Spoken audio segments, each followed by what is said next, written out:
I'm going to tell you what you need to know about the brand new Dwight D. Eisenhower Memorial in Washington, D.C.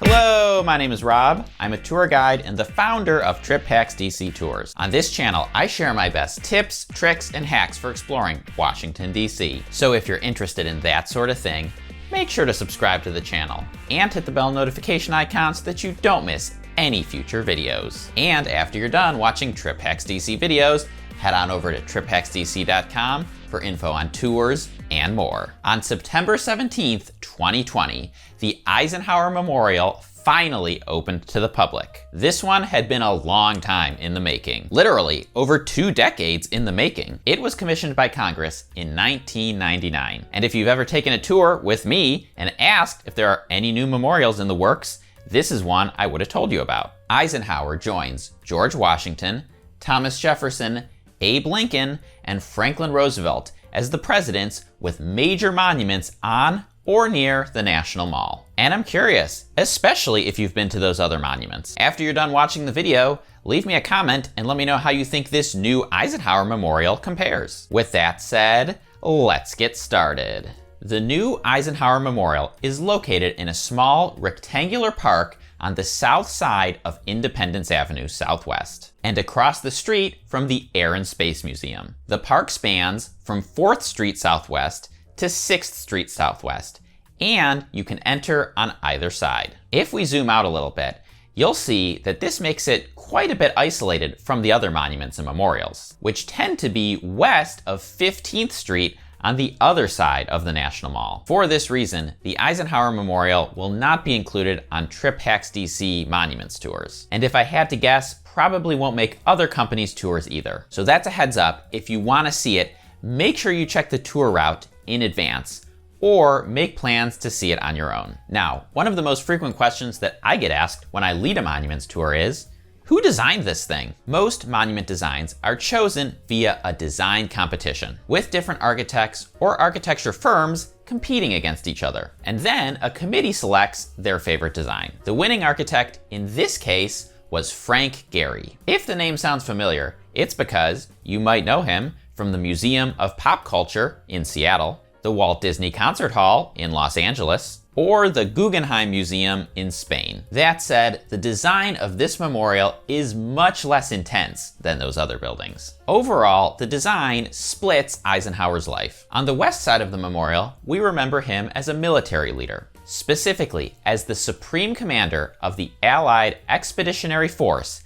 in 1944 and 1945. And on the other side of the memorial, we remember him as the 34th President of the United States from 1953 to 1961. The memorial is laid out in basically one long hallway. If you wanted to do it in chronological order, then you'd want to start on the west side, starting on 6th Street. But honestly, I don't think it makes that much difference to the experience. Once you get to the center of the memorial, you will see that there are 2 large statue scenes featuring Eisenhower. On the military side, there's a scene of General Eisenhower addressing his troops on D-Day. And on the presidential side is a statue of President Eisenhower standing in front of a world map next to advisors from his administration. And finally, hanging above and on the southern border of the monument is a mesh tapestry symbolizing the Normandy landings during World War II. One of the most controversial elements of the design is a statue of Eisenhower as a child at his home in Kansas. The idea is that the young Eisenhower is looking forward to his future achievements. However, not everyone considers this statue to be very inspiring. His granddaughter, Susan Eisenhower,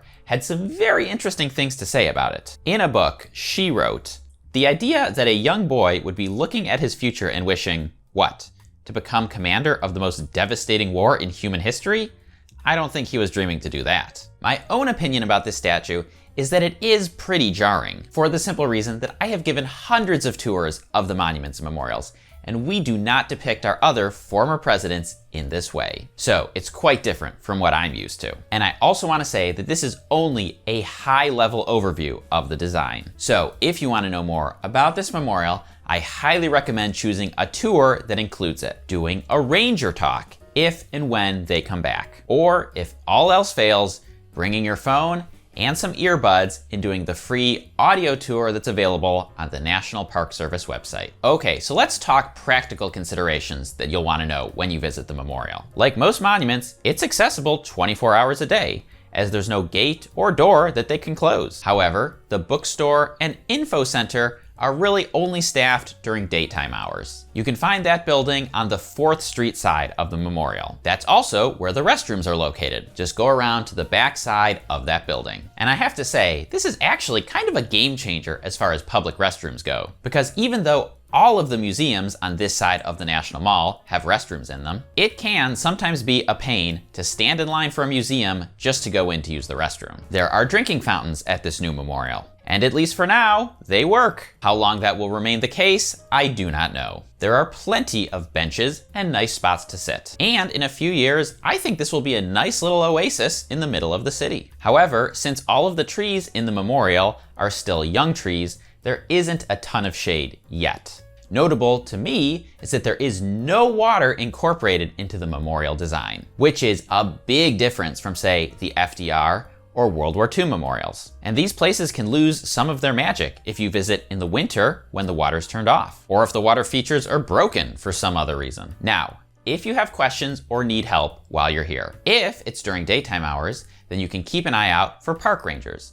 They wear green shirts or jackets and the classic brown park ranger hat. Or look for a National Park Service volunteer. They wear yellow shirts or jackets and often a yellow baseball cap. If it's after hours and you're not on a tour, then you're kind of on your own. And again, I am really curious to know your first impressions of the new memorial. So leave a comment down there and let me know. And hey, if you made it this far, then I highly recommend another Trip Hacks DC video. So go ahead and click or tap right over here to watch the next one. And if you're coming to town and want to sign up for a Trip Hacks DC guided tour, you can click or tap on the Capitol Dome on the left side of my head. That'll send you right over to triphacksdc.com, where you can see all of the tours that we offer. Enjoy your trip!